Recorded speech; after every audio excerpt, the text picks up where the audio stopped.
As if the ground itself is heavier beneath our feet in certain spots, or it shouldn't be. Where there's nothing visible to cause the pull. We call them gravity anomalies. Pockets of unexpected density. And we explain them with things like buried magma, ancient impact sites, or submerged mountain roots. But sometimes, none of those things fit. Sometimes the gravity is too smooth. Too symmetrical. Too quiet. Could it be that something vast, something engineered, lies buried below?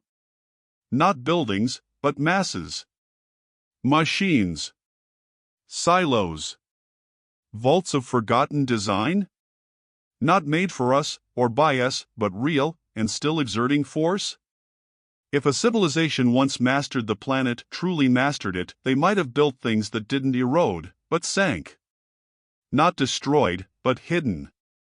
Dense enough to bend gravity itself, ever so slightly. Silent enough to go unnoticed for thousands of years. And what if some anomalies move?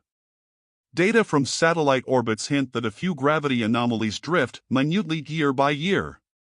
Could that be from magma movement or something deeper? Something stirring? Something remembering how to wake?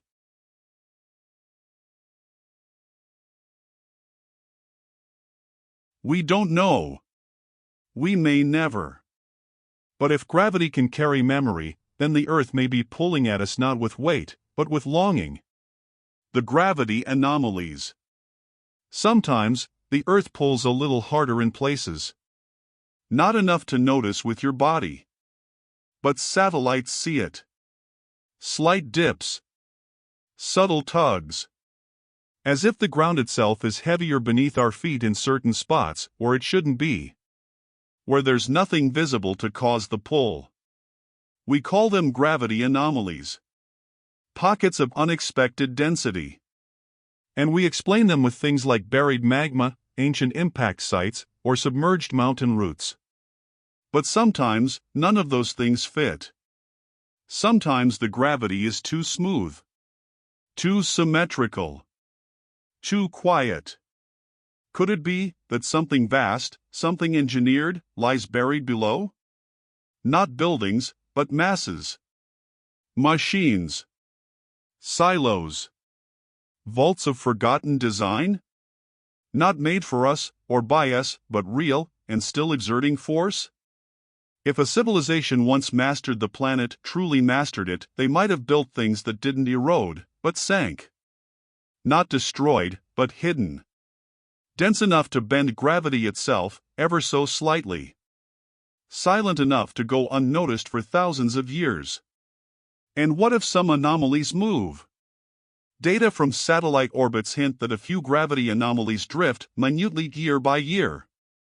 Could that be from magma movement or something deeper? Something stirring? Something remembering how to wake? We don't know. We may never. But if gravity can carry memory, then the Earth may be pulling at us not with weight, but with longing. The obsidian oracles. In desert cliffs and windswept badlands, obsidian glints like ancient glass. Sharp. Volcanic. Born in fire and cooled in silence.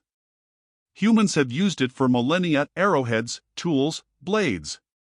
But there are older shards, stranger still, found in places where there is no volcanic history. Deep underground. Encased in sediment. Seemingly placed. They are perfect. Too perfect. Edges honed beyond what natural cooling should allow. Compositions inconsistent with local geology.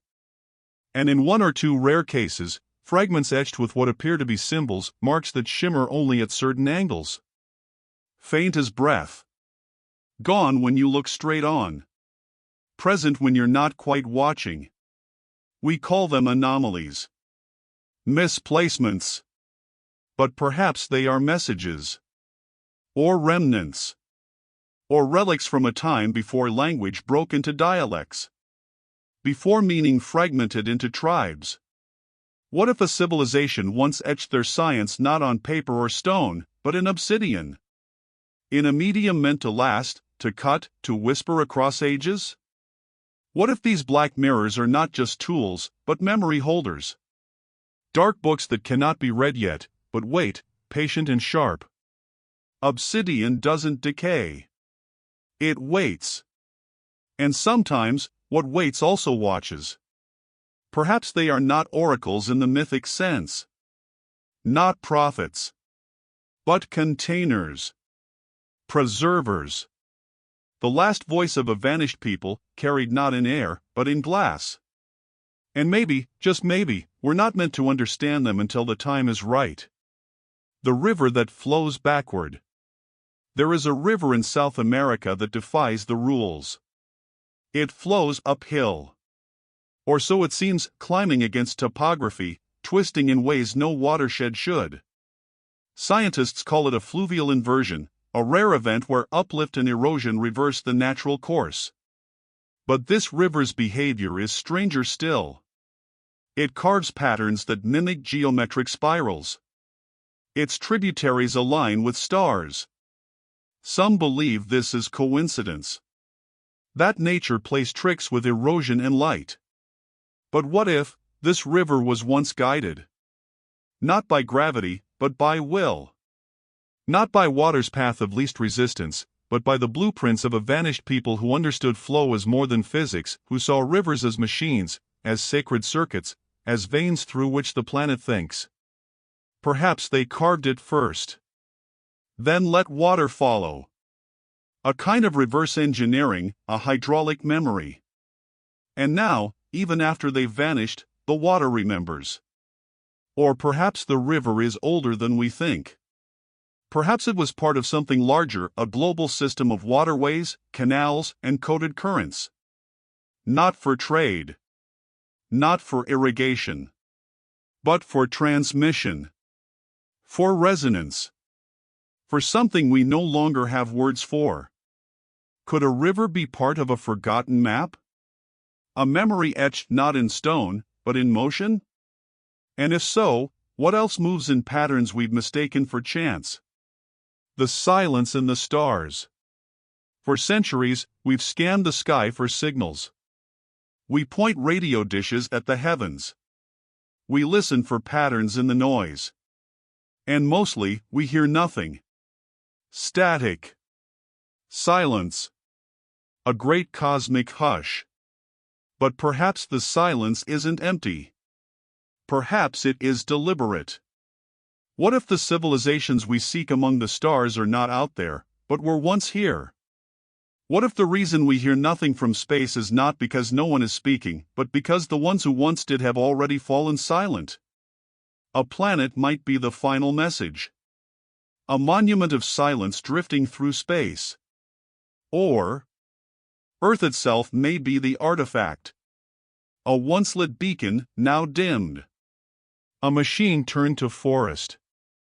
A city turned to stone.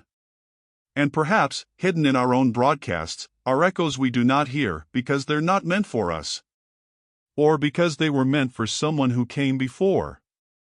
A previous species. A previous intelligence. A previous US. SETI listens for what we understand. But what if the message is encoded in a medium older than radio? Older than atoms? What if it's stored in gravity, or light curvature, or the alignments of galaxies? What if Earth was not just home, but a signal? And we, the inheritors of its silence. The dust that wasn't ours. In the oldest sediment cores, sometimes we find dust that doesn't belong. Not just from distant deserts, carried by wind. Not just cosmic dust, trickling down from the stars. But something stranger. Denser. Engineered, perhaps. Particles made of alloys we don't manufacture. Structures at the nanoscale that don't occur in nature. Not meteorites. Not pollution. But something else. Something precise. In Greenland's ice. In Antarctic cores. in deep-sea mud thousands of years old. Tiny spheres, fused at temperatures no forest fire could reach. As if a furnace once roared where no civilization should have been. As if the sky burned with purpose. We call them microtectites. We say they're from impacts. But what if the impact wasn't from space? What if something here exploded on purpose or by accident and cast its debris into the atmosphere long before we built our first city? A reactor. A forge. A war. A signal gone wrong. And now, all that remains is dust. Dust we cannot trace. Dust that shouldn't exist. Dust that sings strange songs under electron microscopes, as if echoing a blueprint lost to entropy. We breathe it. We walk on it. And we never notice. But the earth remembers. The wells that lead nowhere. Across the world, there are shafts in the earth deep, smooth, and inexplicable. They aren't mines. They aren't natural caves. They descend too perfectly. Straight as if by machine. Sometimes circular. Sometimes square. Some extend hundreds of meters, through rock no ancient culture was supposed to have cut. But there are no signs of tools. No marks of chisels. No purpose we can name.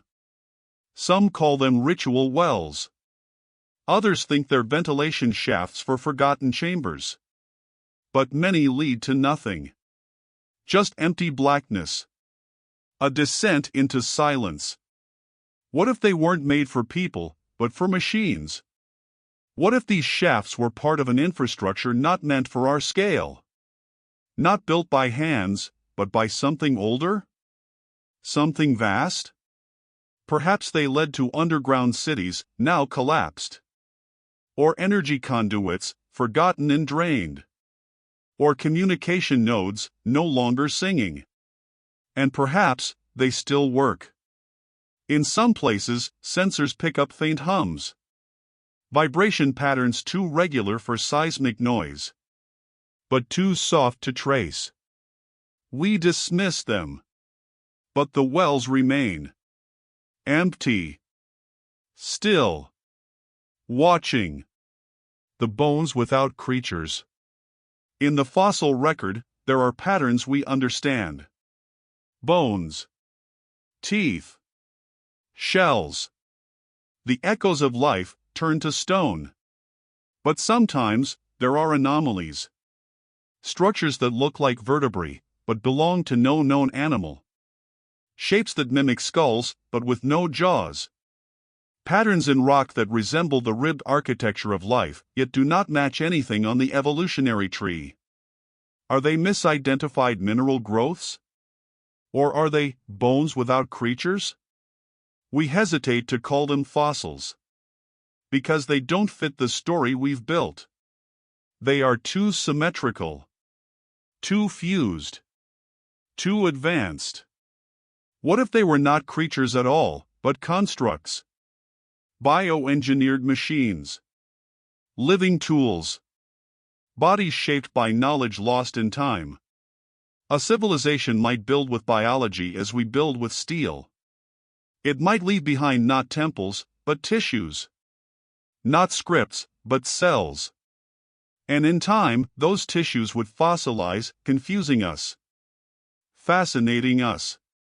Whispering a version of life we do not recognize. These aren't monsters. They're memories. And the earth, ever quiet, keeps them deep in stone. The cities under the salt. Salt preserves. Salt berries. Salt hides. In desert basins where oceans once were, entire salt flats stretch like mirrors. But beneath them, something waits.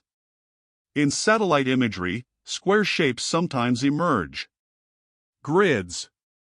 Shadows of geometry beneath the crystallized surface. As if foundations lie below perfect, ordered, erased by time. We assume illusions. Mirage.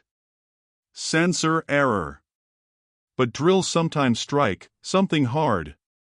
Something not stone. Slabs align too evenly. Salt is a perfect shroud. It absorbs water. Keeps air out. Prevents rot. It could entomb a city for millions of years, perfectly sealed. Was there once a civilization that lived here, when this was sea, or land, or something between?